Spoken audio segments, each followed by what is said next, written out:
साथ ही दोनों देशों के बीच साझेदारी और सहयोग बढ़ाने को लेकर भी विस्तार से बातचीत हुई। तो पीएम मोदी की घाना के उपराष्ट्रपति के साथ ये मुलाकात की तस्वीरें और द्विपक्षीय संबंधों के जो तमाम आयाम हैं, उन तमाम मुद्दों पर दोनों नेताओं की विस्तार से बातचीत हुई। और जैसा कि आप जानते हैं कि इन दिनों प्रधानमंत्री नरेंद्र मोदी घाना की यात्रा पर हैं और 30 साल के बाद किसी प्रधानमंत्री की ये घाना की यात्रा हो रही है। और इसी दौरान अब से कुछ देर पहले प्रधानमंत्री ने घाना के उपराष्ट्रपति के साथ मुलाकात की है।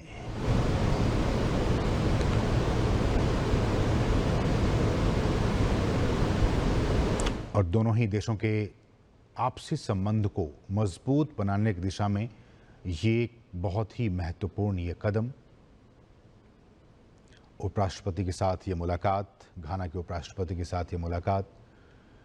और बीते कई वर्षों से हम जानते हैं कि भारत और घाना के ऐतिहासिक संबंध रहे हैं और इस दिशा में और भी आगे बढ़ते हुए सहयोग के जो और भी क्षेत्र हैं उन पर बातचीत हुई है। आने वाले वर्षों में किस तरह से क्रिटिकल मिनरल्स की बात हो या फिर हेल्थ की बात हो, इंफ्रास्ट्रक्चर की बात हो, कैपेसिटी बिल्डिंग की बात हो, एजुकेशन की बात हो, इन तमाम क्षेत्रों में भारत लगातार घाना के साथ काम करता आ रहा है। और हम जानते हैं कि एक बहुत बड़ा गोल्ड डिपॉजिट, सोने का भंडार घाना में, और न सिर्फ गोल्ड का बल्कि जो क्रिटिकल मिनरल्स हैं उनके भी भंडार मौजूद हैं। और इस लिहाज से प्रधानमंत्री की यात्रा ये काफ़ी महत्वपूर्ण हो जाती है, स्ट्रेटेजिकली काफ़ी महत्वपूर्ण ये देश पश्चिम अफ्रीका का।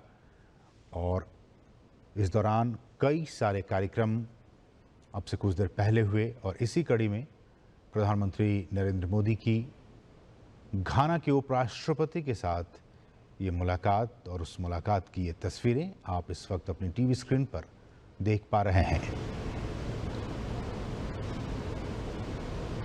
और कहना ये अतिशयोक्ति नहीं होगी कि बीते कई वर्षों में, और ख़ासकर बीते 10 वर्षों की ही बात की जाए, भारत और घाना के संबंध काफ़ी मजबूत हुए हैं।